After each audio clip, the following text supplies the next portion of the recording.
गेल्या काही दिवसांपासून तीव्र उन्हाचे चटके जाणवत आहेत। तापमान वाढ सहन केल्यानंतर आता पावसाची शक्यता निर्माण झाली आहे। आजपासून 20 एप्रिल दरम्यान पुण्यासह राज्यातील काही जिल्ह्यांमध्ये ढगांचा गडगडाट होणार आहे। सोबतच ताशी 30 ते 40 किलोमीटर वेगाने वाहणाऱ्या वाऱ्यांसह हलक्या ते मध्यम स्वरूपाच्या पावसाची शक्यता हवामान विभागाने वर्तवलेली आहे। तसंच आज सोलापूर धाराशिवमध्येही पावसाची शक्यता आहे। उद्या सोलापूर धाराशिव लातूर नांदेड या जिल्ह्यांमध्ये तर 20 एप्रिलला अहिल्यानगर पुणे सातारा बुलढाणा अकोला अमरावती परभणी हिंगोली नांदेड जिल्ह्यामध्ये मेघगर्जना विजांचा कडकडाटासह ताशी 30 ते 40 किलोमीटर वेगाने वाहणाऱ्या वादळी वाऱ्यांसह हलका ते मध्यम स्वरूपाचा पाऊस पडण्याची शक्यता आहे।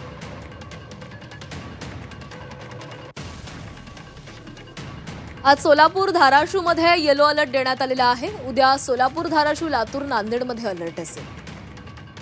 20 एप्रिलला म्हणजे सोमवारी अहिल्यानगर पुणे सातारा बुलढाणामध्ये अलर्ट आहे। अमरावती परभणी हिंगोली नांदेडमध्ये देखील सोमवारी अलर्ट असेल।